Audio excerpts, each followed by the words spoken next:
যোগ্যতা রাখো, আমার ফ্যামিলি ব্যাকগ্রাউন্ডের কথা জানো। একটা চাষার ছেলে হয়ে তুমি আমাকে কখনো আর কাউকে কিছু বলবো না। কোথায় যাচ্ছ? বসো বসো, কিছু না খেয়ে যাবে? আচ্ছা, আপনি বারবার আমাকে ফোন করেন না। আমি তো আপনাকে বলেছি যে আপনি যাকে খুঁজছেন আমি সেই মানুষ না। কিন্তু আমার মেডিকেল ফাইলে তো আপনার নাম্বারটাই দেয়া। নাম্বারে কত ভুল হচ্ছে। অযথাই মানুষকে বিরক্ত করবেন না। আচ্ছা রঞ্জু ভাই, তোমাকে আমি অফিসে আসতে বললাম। কারো অফিসে যেতে খারাপ লাগে। হুট করে চাকরিটা চলে গেল। কবে? তুই কোভিড পজিটিভ হয়ে হসপিটালে ভর্তি হলি, ভাবলাম যাবার আগে একবার দেখা করে দিই। এই শহর ছেড়ে চলে যাচ্ছে। মানে তুমি এরকম একটা ডিসিশন নেবার আগে আমাকে জানাবা না? বাড়িওয়ালা ভাড়ার জন্য তাড়া দিচ্ছে। এত কষ্ট করে এই শহরে থাকার কোনো মানে হয় না। অনেক কষ্ট হচ্ছে জানিস।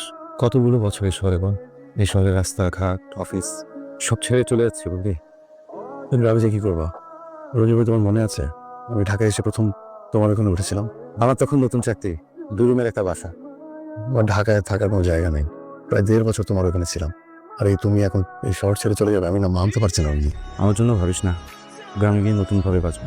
কফি অর্ডার কর, খেয়ে চলে যাই। কিরে, কেটে দিলি কেন? রায়া, আমি তোর কিন্তু একদিন বলেছিলাম ওই মেয়ে একদিন তোকে খুঁজবে, মনে আছে? চিত্রা আমি নিশ্চিত। আর তাছাড়া ওর ভয়েসটা তো আমি চিনি। এত বছর পর একটা মানুষের ভয়েস তোর মেমোরিটা আছে? বাবা যা যা বলেছে সবকিছুই শিহাবের সাথে মিলে যায়। এটা শিহাব ছাড়া অন্য কেউ হতেই পারে না। কিছু একটা কর। কফি খেতে ডেকেছিস, আগে কফি খাওয়া। তুই ওর সাথে দেখা করতে চাচ্ছিস কেন? 4-5 বছর আগে ওর সাথে তুই যা করেছিলি। ভাবতে চিত্রা, আমি একটা দুঃস্বপ্ন থেকে জেগে উঠতে চাইছি। একটি মহামারী এসে পৃথিবীর সবকিছু কিভাবে বদলে দিল দেখ। মানুষের জীবন যে কতটা ঠুনকো সেটা এখন আমি খুব ভিতর থেকে বুঝতে পারছি। কি ভয়ঙ্কর ঘৃণা ছিল আমার মধ্যে, কিরকম অহংকার একটা মেয়ে ছিলাম আমি। কিরে, কোথাও যাচ্ছিস? বিজনেস ফ্যাকাল্টির মেয়ে, বললাম রায়া। দেখতে অনেক সুন্দর, অনেক বড় লোকের মেয়ে। চেষ্টা করে দেখ। আমাকে সঙ্গে গাড়িটাও নিয়ে যেতে বলেছে। কোনো কারণে নার্ভাস? দু যাওয়ার পরে নার্ভাস হয়ে যেতে পারি। রায়া, তুই কি করতে চাচ্ছিস আমাকে একটু বলবি? আরে আসুক না। হাই, দাঁড়িয়ে আছো কেন? বসো। প্রায় আমাদের ফ্যাকাল্টির সামনে গিয়ে দাঁড়িয়ে থাকো। আমার ধারণা আমাকে দেখার জন্য দাঁড়িয়ে থাকো। আজ আমি তোমার সামনে বসে আছি, কিন্তু তুমি আমার দিকে তাকাচ্ছ না। কবিতা এনেছো? শোনাও। আমি শোনাতে পারবো না। আরে বাবা, কই দেখি, দেখি তো একটু। আমি ইমপ্রেসড। আমরা তো খেয়ে ফেলেছি। আমি কিছু খাবো না। বিলটা কিন্তু তোমারই দিতে হবে। সবকিছু মিলিয়ে 3400। বিলের কথা শুনে ভয় পাচ্ছ নাকি? আমার কাছে অত টাকা নেই তো। অনলি 3400। বলো, তোমার কাছে কত টাকা আছে? 770 টাকার মতো। 770 টাকা? এই 770 টাকা নিয়ে তুমি আমার সাথে দেখা করতে এসেছো? আদৌ 770 আছে নাকি তারও কম? দেখাও। এত নোংরা কেন ওর টাকা? আমাকে নিয়ে তোমরা মজা করছো? আমরা মজা করছি। আর তুমি কি করেছো? তুমি অনুরূপকে বলেছো তুমি নাকি আমাকে ভালোবাসো। এই বলেছি। এখন তোমার মনে হচ্ছে তুমি আমার সাথে প্রেম করার যোগ্যতা রাখো? আমার ফ্যামিলি ব্যাকগ্রাউন্ডের কথা জানো? কি জানি? জেনে শুনে 770 টাকা নিয়ে স্বপ্নটা একটু বড় হয়ে যায়নি? আমি প্রেম করতে চাইনি, আমি শুধু বলেছি ভালোবাসি। Alright, I am sorry. এই ব্লেজারটা আগে তো কখনো দেখিনি। তোমার নাকি? জানতাম। পুরো ইউনিভার্সিটিতে বলে বেড়াচ্ছ তুমি আমাকে ভালোবাসো। একই ইউনিভার্সিটিতে পড়লে সবাই সমান হয়ে যায়? কি করে তোমার বাবা? শুনেছি কৃষি কাজ করে, তাও নাকি অন্যের জমিতে। একটা চাষার ছেলে হয়ে তুমি আমাকে কখনো আর কাউকে কিছু বলবো না। কোথায় যাচ্ছ? বসো বসো, কিছু না খেয়ে যাবে? মেয়েদের মতো কাঁদছো কেন তুমি? কি খাবে বলো? আচ্ছা, এই যে এত এত কবিতা লিখেছো আমার জন্য, তুমি এগুলাই খাও। একটু বাড়াবাড়ি হয়ে যাচ্ছে। খাও, খা। আরো খাবে? খাও খাও। কে শিহাব? সেই কখন থেকে জানালার কাছে দাঁড়িয়ে আছিস? বড়লোকের মেয়ের সঙ্গে ডেটিং করতে গিয়েছিস, কই এসে তো কিছু বললি না? রঞ্জু ভাই, আমি তো একটা চাষার ছেলে। একটা চাষার ছেলে হয়ে এত বড় লোকের মেয়ের সাথে প্রেম করার স্বাদ আমার কি করে হলো? আমি এত বড় ভুল কি করে করলাম? তো কি কি হয়েছে? আমি সত্যি একটা বোকা। আমি এরকম করিস না, প্লিজ বল আমাকে। ছোটবেলায় পড়িসনি জসিমউদ্দিনের সেই কবিতা?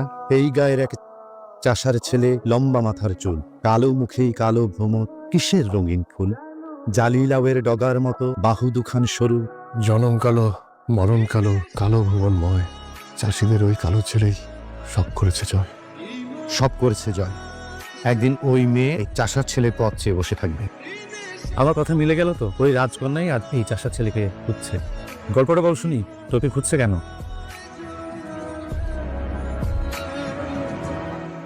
ঝিমলি, সামনে মাসে করোনা রোগী আমার শিহাব হাসপাতালে আছে।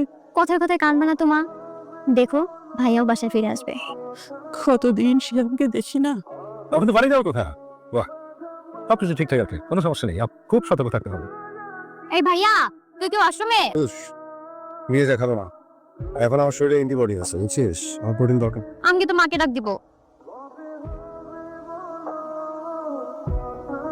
ফেসবুকে আমি একটা পোস্ট দেখলাম, একজন কোভিড পেশেন্টের ইমার্জেন্সি মনে হয় প্লাজমা লাগবে। আপনি কি কোভিড পজিটিভ ছিলেন? 2 সপ্তাহ হলো সুস্থ হয়েছি। পেশেন্ট আপনার কি হল? আমার বসের মেয়ে। কখন লাগবে? আমি কালকে আপনাকে নিয়ে আসবো। আচ্ছা, তাহলে আমি আমার ঠিকানাটা আপনাকে টেক্সট করে পাঠিয়ে দিচ্ছি। আমার নাম Shihab. Thank you so much. আমার অবস্থা কি অনেক খারাপ। মনে সাহস রাখুন, আপনাদের একটা গুড নিউজ আছে, প্লাজমা ডোনার পাওয়া গেছে। আমাকে তাহলে বাসায় নামিয়ে দিন। স্যার একবার আপনার সঙ্গে দেখা করতে চান। কেন? স্যার হয়তো আপনাকে সামনাসামনি থ্যাঙ্কসটা দিতে চাইছেন। ঠিক আছে। Good afternoon. আসসালামু আলাইকুম। আমার মেয়ের ছবি, একমাত্র মেয়ের ছবি, যার জন্য আপনি প্লাজমা দিয়েছিলেন। Thank you. আপনার জন্য কিছু করতে পারলে আমার ভালো লাগবে। কোনো কিছু পাওয়ার উদ্দেশ্যে আপনার মেয়েকে প্লাজমা দিই। এই 2 সপ্তাহ আগে আমি সেখানে ভর্তি ছিলাম।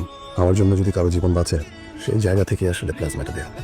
তবু আমি যদি তোমার জন্য কিছু, সরি, তোমাকে তুমি করে বলতে পারি? নিশ্চয়ই পারেন। আমার না অনেক বড় কোনো শখ নেই, আমার স্বপ্নগুলো খুব ছোট ছোট। আমার এমন কোনো বড় শখ নেই যেটা আপনি পূরণ করতে পারেন। আমার বাবা একজন কৃষক ছিলেন, সেই অর্থে আমি একজন চাষার ছেলে। তুমি কি কোনো কারণে আমার উপর রেগে আছো? না, হ্যাঁ তাই তো। সত্যি কথা বলতে এই শহরে আপনাদের মতো অনেক মানুষ আছেন যারা আসলে আমাদেরকে মানুষ বলে গণ্য করতে দ্বিধা দ্বন্দ্বে ভুগেন। সব মানুষ একরকম হয় না, আমিও গ্রামের ছেলে। এনিওয়ে, তোমার প্রতি আমার অশেষ কৃতজ্ঞতা। আমার মেয়েটা যদি বেঁচে ফিরে আসতে পারে, আমি মনে করব তোমার জন্য নতুন জীবন পেল।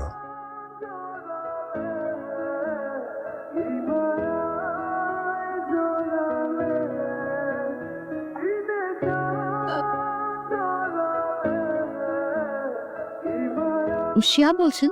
জি, আপনি কি বলছেন? আমি সেই পেশেন্ট। কিছু বলছেন না যে? কোথাও কোনো ভুল হচ্ছে। তো আমি আপনার সাথে দেখা করতে চাই। আপনি যে মানুষটাকে খুঁজছেন সেই মানুষটা না, রং নাম্বার। বাবা, একটু দেখো তো এই ফাইলটা। যিনি আমাকে ব্লাড দিয়েছিলেন তার নাম এবং নাম্বার দেওয়া আছে। আজকে যখন আমি তাকে কল করলাম, সে বললো আমি নাকি ভুল করছি। একটু ভুল হচ্ছে বোধহয় কোথাও। তোমার কি তার সাথে দেখা হয়েছিল? হয়েছে। আবার তোমাকে মনে আছে উনি দেখতে কেমন? তার মানে এই হচ্ছে গল্প। আজকে এত বছর পর তাকে তার ভালোবাসা ফিরিয়ে দিতে চার? অনেকগুলো বছরে তো পার হয়ে গেল চিত্রা। সত্যিকারের ভালোবাসার মানুষও খুঁজে পেলাম না। যে আমাকে ভালোবাসতো তার ভালোবাসার মূল্য দিতে পারে। এখানে অন্যায় কোথায়? ওর সাথে তোকে চায় না রায়া। এক করোনা এসে আমাদের অনেক উপলব্ধি বদলে দিয়েছে। যেসব জিনিস নিয়ে অহংকার করতাম সব অর্থহীন। আরেকবার ফোন কর, দেখ কি বলে। সত্যি সত্যি মেয়েটা প্রেমে পড়েছিলি তখন? আমার তখন জানি কি হয়েছিল। ওই মেয়েটার জন্য অদ্ভুত এক ব্যাকুলতা কাজ করত, কিন্তু ওই দিনের অপমান আমি এখনো ভুলতে পারিনি। মানবিক কারণে আমার ব্লাড দেয়া। আমি ওকে খুব ভয়ঙ্করভাবে ঘৃণা করি। মানুষ কিন্তু বদলায়। মানুষ যদি নিজের ভুলটা বুঝতে পারে তাহলে তাকে ক্ষমা করে দেওয়া উচিত। যাই রে, এখন ভালো থাকিস তুমি। রায়া, ফোনটা ধর।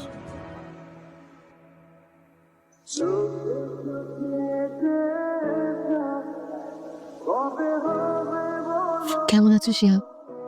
আমাকে চিনতে পারছো তো? চিনতে পারবো না কেন? ব্লাড দেওয়ার সময় জানতে না যে আমি পেশেন্ট? না, জানতাম না। পরে তোমার বাবার সঙ্গে দেখা করতে যেয়ে তোমার ছবি দেখেছি। জানলে ব্লাড দিতে না? আমি অতটা অমানুষ না। জীবন বাঁচাতে গিয়ে শত্রু মিত্র কেন ভাববো? আমি তো মানুষ। অবশ্য তোমার চোখে হয়তো এখনো সামান্য চাষার ছেলে। শিয়া, আই এম সরি। আমি জানতাম এতটুকু বলার জন্য এসেছো। এরপরে যেটা বলবার সেটাও জানি। আমাকে কি এখনো আগের মতোই ঘৃণা করো? আমি যে নতুন একটা স্বপ্ন দেখছি। আর আমার এই স্বপ্নটা কিছু তুমি পূরণ করতে পারবে। আমাকে নেবে তোমার সঙ্গে, সে জীবনটা আমি তোমার সাথে কাটাতে চাই। আগেও সিনক্রেট করেছ, আজকেও সিনক্রেটই করছো। আসে।